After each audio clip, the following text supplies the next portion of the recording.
ఆచి చికెన్ మసాలా ఏపీలో రాజకీయ పార్టీలను డీలిమిటేషన్ షేక్ చేస్తోందా? నియోజకవర్గాల పునర్విభజన, మహిళా రిజర్వేషన్తో నేతల అడ్రస్లు గల్లంతవుతాయనే భయం నేతలకు పట్టుకుందా? ముఖ్యంగా ప్రతిపక్ష వైసీపీపై డీలిమిటేషన్, మహిళా రిజర్వేషన్ ఎఫెక్ట్ స్పష్టంగా కనిపిస్తోందా?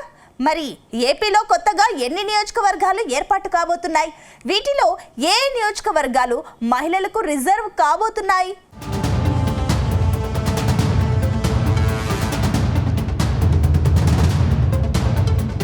ఆంధ్రప్రదేశ్ నేతలను డీలిమిటేషన్ అంశం వెంటాడుతుంది. రాష్ట్రంలో కొత్త నియోజకవర్గాల సంఖ్య పెరుగుతుండటంతో కొందరు నేతలు ఖుషి అవుతున్నారు. మరోవైపు మహిళలకు 33% రిజర్వేషన్ అమలవుతుండటంతో ఏ నియోజకవర్గాలు ఎగిరిపోతాయో అని నేతలు టెన్షన్ పడుతున్నారు. ముఖ్యంగా వైసీపీ రాజకీయ కార్యకలాపాలపై డీలిమిటేషన్, మహిళా రిజర్వేషన్ ఎఫెక్ట్ భారీ స్థాయిలో ఎఫెక్ట్ చూపే పరిస్థితులు కనిపిస్తున్నాయి. ఇప్పటికే ఈ రెండు బిల్లులకు కేంద్ర కేబినెట్ ఆమోదం తెలిపింది. పార్లమెంటులో 2/3 సభ్యుల ఆమోదాన్ని పొందాల్సిందే. ఈ రెండు బిల్లుల్ని మోదీ సర్కార్ ప్రతిష్టాత్మకంగా తీసుకుంది.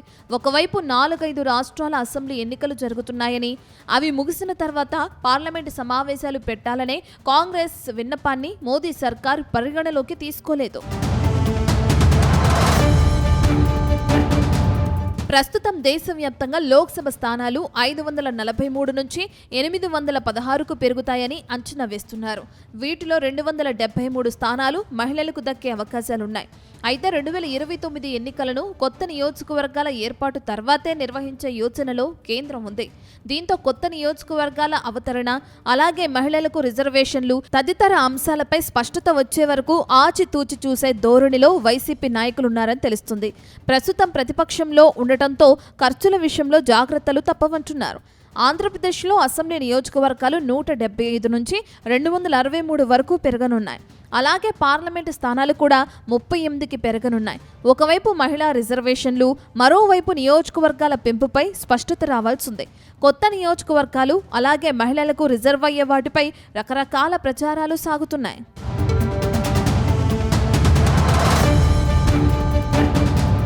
ఇక 2029 ఎన్నికల నుంచే మహిళా రిజర్వేషన్ అమలు దిశగా కేంద్రం పావులు కదుపుతుంది. ఈ నెల 16న ప్రత్యేక పార్లమెంటు సమావేశాల్లో కేంద్రం తీసుకొస్తున్న తాజా బిల్లుల ద్వారా లోక్సభతో పాటుగా అన్ని రాష్ట్రాల అసెంబ్లీ సీట్లు 50% మేర పెరిగే అవకాశాలున్నాయి. అయితే 2021 జనాభా లెక్కల మేరకు కొత్త నియోజకవర్గాలను పెంచాలని నిర్ణయించడంతో మహిళలకు ఏపీలో లోక్సభ 13, అసెంబ్లీ స్థానాలు 87 సీట్లు కేటాయించే ఛాన్స్ ఉందని అంటున్నారు. ఆ తర్వాత పెరిగిన సీట్ల మేరకు మహిళలు, ఎస్సీ, ఎస్టీ నియోజకవర్గాలను ఖరారు చేయనున్నారు. అయితే ప్రభుత్వ గణాంకాల మేరకు ఏపీలో మహిళలకు కేటాయించే సీట్లపైన ఒక స్పష్టత వచ్చింది. అందులో భీమిలి అన్నిటికంటే ఎక్కువ మహిళలతో తొలి స్థానంలో ఉంది. అదేవిధంగా పాణ్యం, గాజువాక, చంద్రగిరి, తిరుపతి, మంగళగిరి, పెనమలూరు, రంపచోడవరం ఉన్నాయి.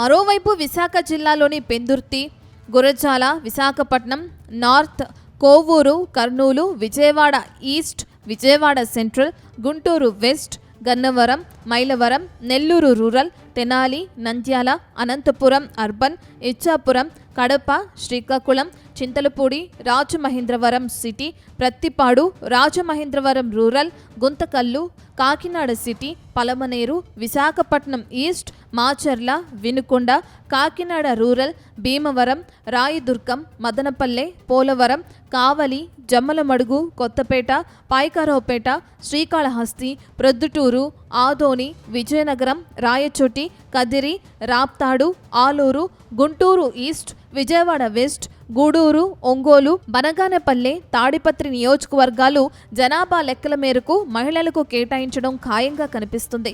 పార్లమెంటులో బిల్లు ఆమోదం, నియోజకవర్గాల పునర్విభజన తరువాత మార్పులు చేర్పులకు అనుగుణంగా తుది జాబితా ఖరారు అయ్యే అవకాశాలున్నాయి. అయితే డీలిమిటేషన్ విషయంలో వైసీపీ నేతలు అలర్ట్ అయ్యారు. డీలిమిటేషన్ విషయంలో క్లారిటీ వచ్చే వరకు జాగ్రత్తగా ఉండాలని డిసైడ్ అయ్యారు. రాజకీయంగా స్పష్టత లేకుండా ఊరికే ఖర్చు చేస్తే అసలైన రోజు ఇబ్బంది పడాల్సి వస్తుందనే ఆందోళనలో నేతలున్నారని తెలుస్తుంది.